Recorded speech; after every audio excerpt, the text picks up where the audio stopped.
Now here's a favourite of mine, this red hot poker called Ruperi. What I love about it is the conical flower buds which promise things to come, and they are conical as they open up.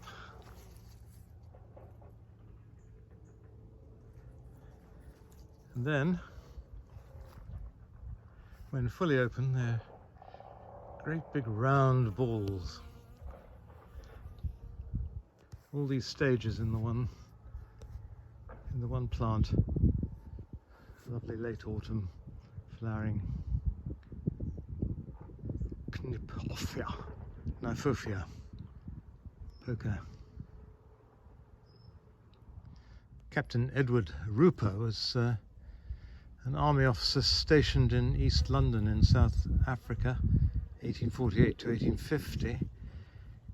He was a great painter of botanical subjects and landscapes, and was the first person to send this poker back to England. That was why it was named after him. Difficult to beat for its fantastic blue flowers. In the late summer, early autumn is this small shrub called Keratostigma wilmotianum, after Miss Ellen Wilmot, a redoubtable plantswoman from the early part of the 20th century.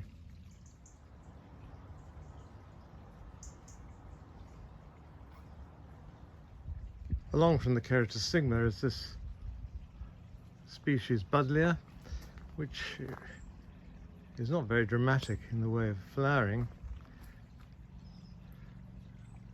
When you get up close, it's got these lovely tubular flowers which have a purple around the inside of the entrance, which actually makes it quite attractive. This is Buddleia lindleyana.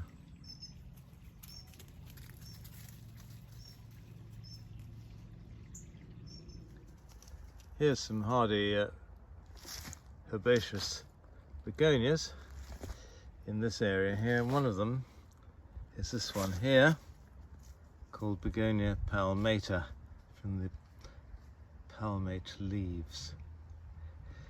This was collected by Dan Hinckley in Myanmar, but seems to be hardy enough, disappears and comes back again in the spring with its quite nice bold leaves. It's rather strange little flowers.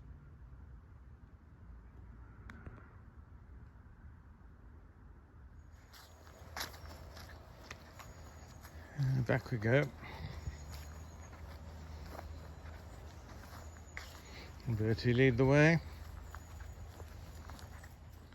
In the last video I showed you the plants that didn't really like this hot, dry weather that we've had for the latter part of the summer, but there are one or two which actually have thrived.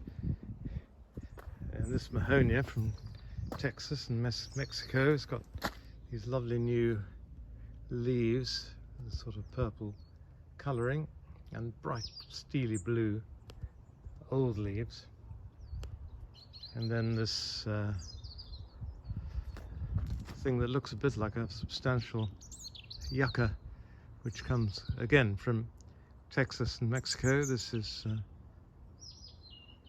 called nolina, and eventually it'll have a dirty great flower coming out the middle of it. But these have been extremely happy bunnies.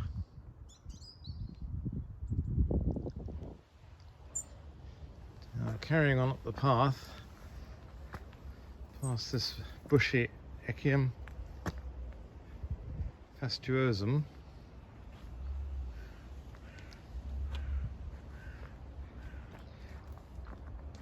there are two things.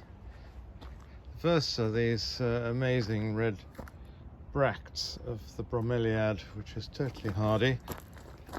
Comes from Chile. Has these amazing blue flowers with the bright red bracts. It is an extraordinary thing, really. Coming away from there, just a bit further up the path, is the other thing I want to show you, which goes from strength to strength. It's really doing extremely well here. It loves it in the full sun and well-drained slope. This is what I always used to know it as Wikstroemia gemmata,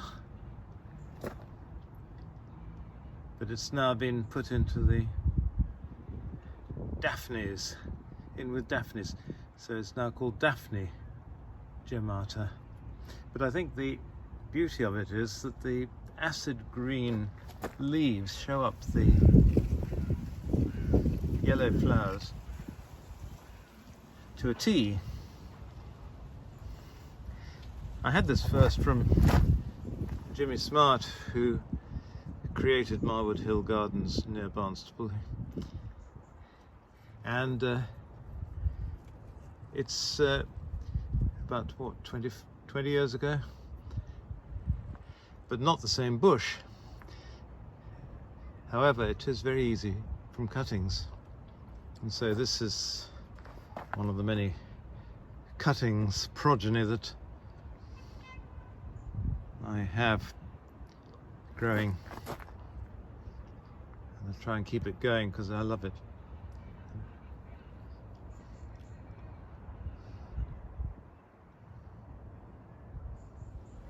And another juxtaposition of flowers that I do like is the white, highly scented passion flower, Constance Elliott, with the dangling flowers of a Cestrum from South America, Cestrum Cretan Purple, which makes a good show later in the year, from the summer onwards. But I like the two together.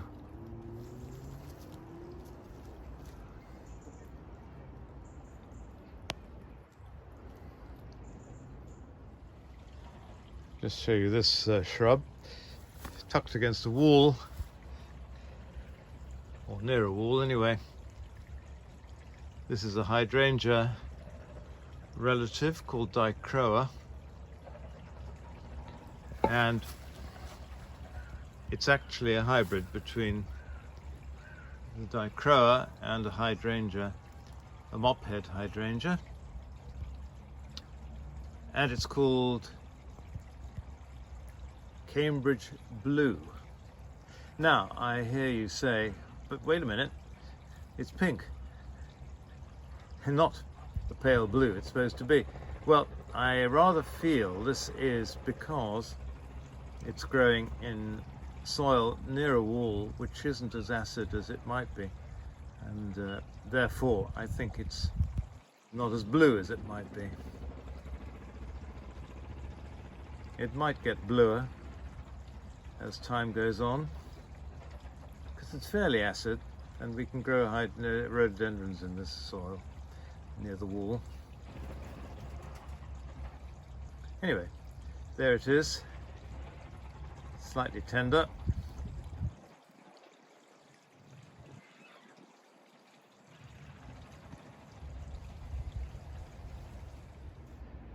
Now, coming around this slightly secluded bit of garden,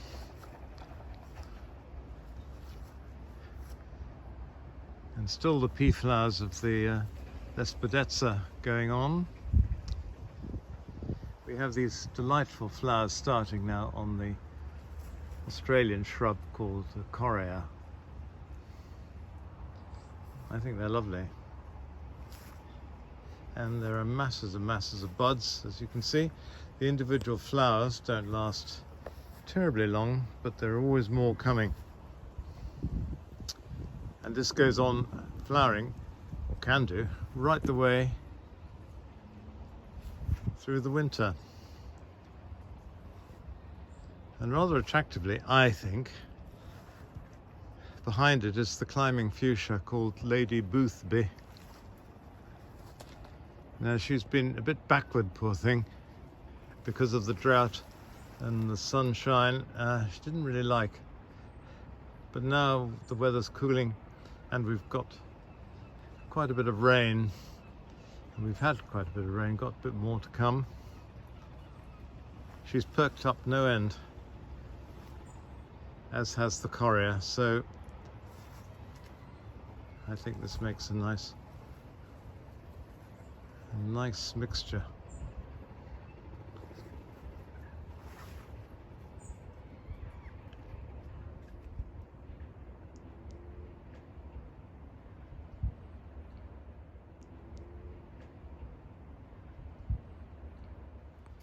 Coming around this weeping Sophora japonica, I'd like to show you a couple of euonymuses, euonymice, whatever the plural is.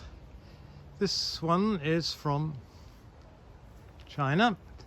It's called Euonymus Philomanus. And it really is extraordinary, isn't it, how you have this pink with a sort of orangey red. A combination one wouldn't think of immediately as being very pleasing, but it's, I think, very attractive. Covers the bush. Oh, a small tree.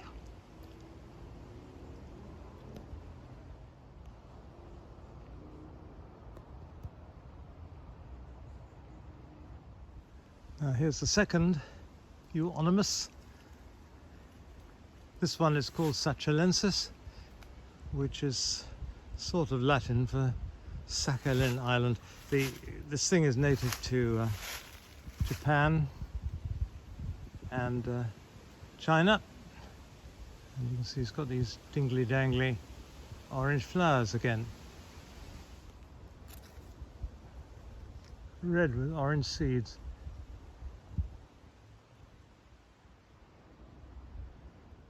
Now stepping into my greenhouse come potting shed, I shall show you something which is getting me very excited.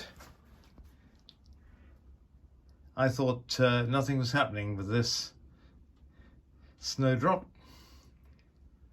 and I was ready to think, well, it's not going to appear again.